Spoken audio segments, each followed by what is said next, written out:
Hi everyone, I'm Dan Albers and welcome to Redskin Review. Today's show is being taped on Wednesday, September the 2nd. In today's show we're going to talk about the season opening loss to Bishop Fenwick in a crosstown showdown, talk about the upcoming game with the McNicholas Rockets, and then we're also going to talk about our offense and defense special teams players of the game. Joining us as always is Coach Giesing, and Jeff, thanks for joining us. You guys had a very loss. You played to Bishop Fenwick, and looking back at it, their experience, they had a lot of experience, and it really showed. Oh yeah, they had half their roster are seniors. They have 50-some players and 26 seniors, almost half seniors. Yeah, they're very experienced. Very physical. I knew it was going to be a tough matchup for us, and we didn't play well at all. But they're going to win a lot of games. They're a really good team, and they're a ball control offense. But they hit us with a couple big pass plays because we blew coverage a couple times. Defensively, they're good tacklers, and yeah, they're definitely good team, going to win a lot of games. Thinking about that, they're in the same league as McNick, who we're playing here. I think they're going to do very well in that league, and I think they're Division 4. Is that correct? I think so. They could do some, with the kind of offense they have, Yeah, they could if they can get the lead and grind you in the ground a little bit. But Kettering Alter's in that league. That's true. It's a tough league, and just like ours is. They're great. McNick's a great team. Alter's a great team. I mean, that's tough football. It is. You talked about that earlier. I thought, for the most part, the defense played fairly well. They gave up a couple third downs, and you had them stopped. And I think one of them might have been 3rd and 22, and the other one was 3rd and long 2. And if it wasn't for that, I thought defense didn't play too bad. Well, we knew we couldn't play 70-plus plays of defense, and we ended up in the low 70s. And we had to do something on offense, either score quickly to get ahead of them, or try to control the football. And we weren't really sure we could control the ball, but we thought we could get some plays, and we couldn't do anything. But if we don't give up those pass plays, it probably saves us 10 to 15 plays of defense that night, because we would have got more possessions. We got 4 stops on them in the first half, which was more than I thought we could. I was hoping we could hold them to 21 points. They got 30. We were just dead tired at the end. Right. And couldn't stop anything. And that's what happens when you only play one side of the ball. We weren't spectacular on defense, but we had improved, and our run fits were better. We felt like we weren't really as out of position as we'd been in a couple of the scrimmages, and so we were happy about that. But then you can't have players with experience, especially making coverage mistakes like they made. We were talking on air that we were talking to some of the guys that were doing the game for Bishop, and they were saying that they only throw the ball. They only threw the ball like 2 times in a scrimmage. How hard is that to defend, to practice that, and then they went ahead and threw it 2 or 3 times? How hard? They wouldn't have thrown it if they wouldn't have had such long yardage from some holding penalties and things like that. And like I said, it's not anything we didn't show them. The wing tee has just certain set pass plays that pretty much go with it, and they run those very well. And there was nothing that was a surprise. It was just not reading keys properly and not being disciplined enough, in the secondary, and when that let them out of the hole. When one was a 1st and 20, and then another one was a big long yardage and the touchdown down here. Right. We just totally lost sight of the guy. You guys did have good pressure on him, I believe. Yeah, we did. We should have had a sack, and we took a bad angle, and quarterback's a good athlete, and he got loose, and he kept his head up and saw. I did see one, on defense. I thought Blake White going both ways. I thought he did pretty well on the defensive line. Played real well. Blake's a real force. He caused a fumble. He's just a great player for us. He plays really hard. He's one of our captains. We try to get him off the field some on offense, so we can use him all the time on defense. Yeah. We really have to have him. So yeah, we're going to continue to do that. Well, we talked about the sophomores. We did see some sophomores get out there and play. Talk a little bit, how did you think that some of those sophomores did for their first varsity game? Well, Trent Rogers was playing center, and he did a great job. He's still working on his snapping and everything else, but to go out there against that good of a defensive line, Trent did fine. And Kyle Blaha was another one on defense that was playing. We had to play Stanley Howard some on defense, and Amadeus Jones, and they're not ready yet, but that's what we had to do because of injury and being short a couple guys. but I thought they equated themselves well, and they're going to be good players. I'm trying to think if we had anybody else that was late in the game. I think Sunday you had Sunday played in Sunday in to run the ball and some of those kind of things. But Nate Wilkins also is another sophomore lineman that was rotating in and playing some. So, and those guys are all going to get better and better, and they're going to keep playing. Offensively, you said about Trent playing center, you had to shuffle a couple people around. Did that happen late in the week, and how big of a blow was that for you guys to move guys around? Well, we lost Sean McCafferty in the Wyoming scrimmage with a concussion, so we had to move some guys in, and Trent ended up going to center, and Victor Horning went to guard, and it worked out pretty well for us. But we had to play better across the whole offensive line. None of them played particularly well.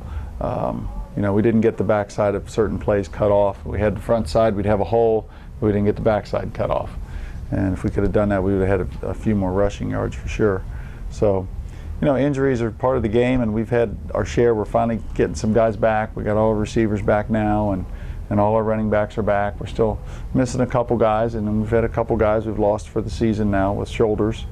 Kyle Buckley was playing pretty well at linebacker for us, and he's going to be gone for the season now. And and Kyle's not a particularly big kid or a particularly strong kid, and it's hard. He's stepping in there his junior year playing varsity football, and physically you got to be ready to do that, and it's tough.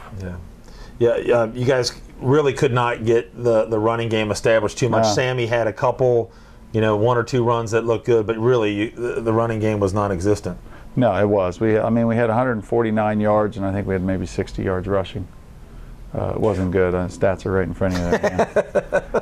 It wasn't good at all. So, and was that more of what they were doing to you, or just you guys weren't executing? Oh, a little bit of both. I mean, they're really good. They're physical, but when you watch the end zone copy, we had some things at the point of attack, but we weren't getting things cut off on the backside, and somebody would leak through, which hurt us. Yeah. So, it's more. We've got to execute better, and we've got to be prepared to play harder. So. Yeah, we did. We talked a little bit about it before we came on. Is it late in the game? You had is it Kyle Sunday? Is that what his name? Kylan Sunday came in and he ran the ball pretty hard. Did a pretty good job. He's a great athlete. He's got a lot of speed. He's a big, strong kid, but he's got to learn what he's supposed to do all the time. He's got to work on his blocking. He has to play hard every play. He's inconsistent, but he's going to be a tremendous talent because. He's the fastest kid on the team, and he's a strong kid. Yep. He's a great kid. Works hard in the off season, and he's just got to understand you've got to bring it every play at the varsity level. He's got that back kind of a build to him too. Oh yeah, he's built. He's put together. Yeah. You guys, I think it was down only 10-0 at halftime. Right. I believe that we got a fumble recovery. Was that, or was it 17? First half. Was that in the first half? I thought it was in the second. But you guys had good field position. You guys couldn't capitalize on that fumble recovery. Right. We had our chances. We were actually down there in the first half. We had 11 play drive, I think, the one time, and went down and self-destructed. And you just can't do that against a good team. Right. And we gave them field position after we had them pinned back in long yard. We had what we wanted. We wanted them to be in long yards because we knew they didn't throw it particularly well. But then when you don't read your keys and you just let guys run right past you, it's not going to work very well, and that was the most disappointing thing. And it easily could have been a 7-0 or a 0-0 ball game at the half. Right. But then we come out and fumble the opening kickoff, and you just can't escape from that. Right. When you're down 17-0 and nothing's gone right all night, and the kids battled and they tried and they played hard, but so did Fenwick. Yeah. And they did. It just defensively we got really tired. I was just getting ready to say that was my next question. Is it the defense was on the field for a really long time, and towards the end you could tell they were tired? Well, time of possession was 32 plus minutes for them. Wow. Which I figured they would have it around 26 to 28 minutes in there. We might have it 20. I was hoping for something like that, maybe 28-20 at the worst. And it's when it's 32 to 16, right. you're not gonna win when we have the ball twice as long as you. And a lot of it was our fault because we'd go out and go 3 and out. And like I said, we've made improvements this week. We've had a good week of practice, and their spirits are up. They're excited. It's a neighborhood rivalry playing McNick, so hopefully we can bounce back.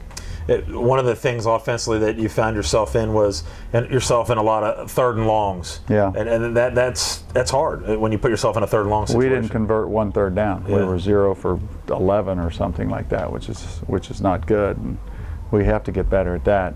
But if you're in third and long a lot, you're not going to convert a lot of them. We've got to do something on first down. And Coach Standard was trying to establish something, and we couldn't get anything going. And then when we did, we'd have a mistake or have a penalty, and that was the end of that. Real quick, we'll do our offense, defense, and special teams players of the game. On offense, we have Lucas Springer, senior receiver. A couple really nice catches for us. He's really come on, contributing as a varsity player this year. Had a great camp and great two-a-days and a couple good scrimmages, and just I'm really, really happy for Lucas so far what he's done this year, his senior year. Is that Scott's? Yeah, Scott Springer. He's got a younger brother, Aaron, on the team as well. All right. And then defensively was Dylan Browning. Yeah. Dylan's one of our warriors, plays both ways, offensive and defensive line, and he's half a Norwell. Yeah, that's true. So it's a big difference. He's got some good genetics, and he's really grown into his body. His body a little bit. He's almost 6'3" now, and about 225, 230, and has really worked. He's very coachable and just tough, physical kid. And again, he has to play on offense and the defensive line. We try to get him some breaks here and there, but he played really, really well. And he's in trouble too if he doesn't play well, because I'm sure his uncles are just going to yell at him. Right. Yeah. Right. And our special teams. Special teams was Harrison Hill. He's just a great athlete, great kid, hustles all the time, and had a great tackle on the sideline on one of the kickoffs. And he brings a physical presence to our team. We put him in practice today at running back to try to illustrate to our other backs how they needed to kick out on the blocking, on certain blocks, and he did a pretty good job of that. Oh, good. Maybe we have to put him in there to block. I don't know. He'll do whatever we ask. He's just a great kid, great teammate. He was one of the guys that I remember at the golf outing that was. I'm pretty sure he was at the golf outing. Yeah, Harrison. And a lot of those kids were just great being at the golf outing. They're great kids, and they work hard, and they care about each other as a team, but they're still fairly young. Right. Some of them. Yeah. And that's why our seniors have to lead, and we only have the 16 seniors. Right. So half our team is sophomores still. Wow. So they're still learning how to practice. And right. It's a lot different than what it was. But it'll get there. I mean, next year, hopefully, if all the juniors come back, we'll have around 19 to 20 seniors. And we'll have that big junior class next year. Yeah. We've got about 27, 28 on the freshman team, and then both the Nagel teams are at 40 plus. That's great. 7th and 8th grade. That is great. And they changed Nagel this year, so now the 7th grade is Anderson and the 8th grade's Anderson. That's great. So our system can be implemented, one step lower, which is going to help. And so the numbers are coming. Good. It's just, just taking a while. Well, and in fairness to this senior class, they only had about 21 on their freshman team. Wow. 22. They were really a small group, maybe 23, and then so. When that happens, when you start off with a freshman year in the low 20s, you're going to end up with 16, and a couple of those are, Nick Vosel came back out after not playing for 2 years. Oh, wow. He's one That's of them, good. so that was good. What did the JV and the freshmen do? JV got beat, I think it was 27-7. Gave up a pick six and a fumble recovery for a touchdown, and Fenwick had the ball the whole game on him. Freshmen won 21-14 maybe? Yeah, it was 21-14. 21-14. They played real well. Watched that film, and freshmen doing a nice job. Coach Burns, Coach Ordinghouse, Coach Vale, got those kids rolling along. Well, let's talk a little bit about this week. Neighborhood rival. You play McNick, and who ended up, I think, losing to Turpin. I think it was 13-10. 13-10. Talk a little bit about McNick and one again, just coming back and playing them again. Well, it's always great to play them. I hope the rivalry continues. I guess the ball's in their court on that if they want to keep playing or not. I would hope that they would. But they've got a lot of returners on defense. Their defense is really, really strong. Offensively, they've got a new quarterback, so he's still feeling his way, but you can see they're going to come on. They've got some pieces there. They've got a really good running back, and their offensive line has got enough experience. They've got a couple new kids in there, but so they can be effective. They turned the ball over on like the 3-yard line against Turpin. Really? Early, and that hurt them. Turpin was opportunistic and hung on and beat them. McNick moved the football but just didn't get the points they needed. So they're really a good team. Definitely going to be a tough challenge for us. They've got so many seniors and experience. And I said it before, when you're a 15, 16-year-old sophomore playing against an 18-year-old senior, there's a difference there. Right. Experience-wise and the physicality of it, all of that comes into play. And unfortunately, we've got some young kids that are going to be playing, and they're just going to have to keep getting better. See, I thought they lost a lot of their seniors. They lost a lot on their offense. Did they had a lot returning on defense. I think there's 7 or 8 starters back on defense. And one of the things I did notice when I was looking at there's a couple of Anderson connections here with the game is that you have Coach Milterbrink is now coaching at McNick, I believe. He's an offensive line coach. And then former Anderson Redskin and UC Bearcat Sean Burdick's son, Cole, is playing, I believe, starting a wide receiver. Yeah, he's starting in the slot for him. He's a good player. Pretty neat to see that. I wish he was on this side, though. Yeah, I wish he was, too. He's a good player. What do they do offensively and defensively? They're in the spread on offense. From what we've seen, they don't use a tight end as much. We haven't seen that. I mean, in the scrimmages, they scrimmaged Claremont Northeastern, which wasn't much of a challenge for them. They scrimmaged Taft, and then they played Turpin. So they're in the spread. Try to run a lot of zone. Like I said, the back's kind of the key to their offense. Hirsch, is that his name? Yeah, it is Hirsch. Adam Hirsch. Yep. He's a good player. He's really runs hard and got some quickness to him. And the quarterback is a good kid, Cam Haynes. He came to the quarterback camp we have here in the springtime that helped run, and he's a good kid, big, strong kid. Throws a nice ball. Byrne, is he back, or did he graduate? I think he graduated. Did he? He was pretty good back. Yeah, I think he graduated. And then defensively, there'll be a lot of cover 2, and not wanting to get beat deep, and play some 4-2 looks and some underfront stuff as well. And they're aggressive. They're good tacklers. Got good size at the linebacker position. So they're definitely a challenge for us. What do you think will be the keys of the game? I think we have to be able to get some points, some easy points. I don't think we can rely on driving the football. We don't have Andrew Norwell and Greg Mans. Right. And I think hopefully Greg makes the Texans. He's still looking with like them. it. Yeah. Starting to look like it, and that'd be awesome for him. But we got to get some easy points. We got to throw the ball better. I mean, we got to run better routes. We got to throw better passes. And I think defensively we can't let them have explosive plays, and we have to be able to control the running back and not let him go off for 150 yards and anything else. And hopefully we can make some plays, get off the field. Special teams wise, I'm pretty happy with where we're at. Drew Matthews is doing a nice job kicking for us. Dylan's a good punter. We have to clean up a few things here and there, but so I think the real keys are we're going to have to establish some type of offensive identity, running the ball or throwing the ball, one or the other, and be successful at something, and then hopefully we get play solid defense again and be in the right spots, but this week not give up big plays. The game time is 5 o'clock. Yeah. Kind of an odd time, but I don't think that throws the kids off that much at all. Do you think it does or not? Not a lot. We're not in school. The kids aren't in school that day. We have a professional day, which it's good and bad in that they'll be home in the air conditioning because it's going to be 90 degrees. Right. The bad is they're sleeping until noon or whatever, even though you tell them not to. It's going to, like I said, the heat's going to be a factor. There's no shade over there, and it's hard to say how it's really going to play out, because they don't have the lights. We got to start early, and it's just not being a regular school day kind of messes the routine up a little bit. What is the deal with that, with the light? I mean, is it something that's going on with the people around the neighborhood? I think it might be somebody that lives around them that's kind of blocking the issue right now. That's a bummer. From what I've heard, I don't know. I mean, it's not like they're going to be on all night long. I mean, especially with 7 o'clock starts for football, they're going to be off by 10 o'clock. Yeah, probably. So. Well, let's wrap it up here. We want to thank a couple people. Obviously, Shane at the studio at the Anderson Community Television doing a good job promoting. He blasted our last Redskin review, and we got a lot of hits on that, so we appreciate him putting that on there. John Raymond is always helping out.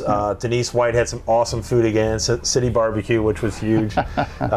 We had Kevin Crago this year doing the camera for us, and we also had former Anderson Redskin Don Marcello, whose son is playing for the freshmen. Okay. He came out and helped us. He's going to help us every week and do the. Don and I happen to play together when we were absolutely horrible back in the day. But so he's helping us out. So appreciate him helping. And again, it was really cool for Brad and I when we were doing the games, because Brad and Greg did the original game, and we were kind of talking about some of the memories that we had. Just great going back and forth to hear some of the games that we had. And I brought up the Anderson-Turpin game. He brought up a bunch of Anderson-Harrison games, which those always are. There's always been some good games. Most part. Any one of them that you can think of that stick out for your mind? Well, I mean, we had the double overtime game against Turpin, and Louis Andrietta scored touchdowns, a big one. One year we went over there, and they had a really good team, and we upset them on their field. I mean, obviously the games we've had in 07 in the playoffs, and then the one we beat them over there. And then St. X games were always a good one. We had a couple St. X games here. Decent games with those, and the Harrison game, the one that stands out, those two up. I guess we went over there in '92 and beat them, and then the crazy finish here when they beat us on, we thought it was a fumble, and it was we thought it was an incomplete pass. They said it was a fumble. They said it was a fumble, and they picked it up and threw it, and nobody really knew what was going on. I remember that one. That was some wild games. Yeah, we always have been. But and again, we want to thank all the Anderson football alumni guys. We actually had Luke Cosman that emailed me, and he is living in, I believe, Sweden. Sweden, I think, yeah. And he sent me an email, and he said that I had the wrong years for him, which I didn't realize that. And he put a couple guys on there that he played with. But he's wanting to do an interview. He looked at the website. We've had a couple guys look at the new website and said they absolutely love looking back and checking out all the old years, and we got videos on there. So it's great just to hear that the guys are going to the site a little bit more and hopefully looking at it. And actually had some people that have approached me about our Redskin review show that we did that they watch it. So that's great that we're getting people to watch it. So, but big game. Hopefully big game. Well. Hopefully we play well. And I mean, we've practiced hard the last 2 days out in the heat. And they've handled it. They've got good spirits. I mean, they're high school kids. They bounce back pretty quick. Coaches hang on to things a lot longer than they do. That's for sure. They'll be excited to play. Yep. So good luck. And so for John Raymond, Dan Albers, and Jeff Giesing, you've been watching Redskin Review on Anderson Community Television and USBN Sports. What you want?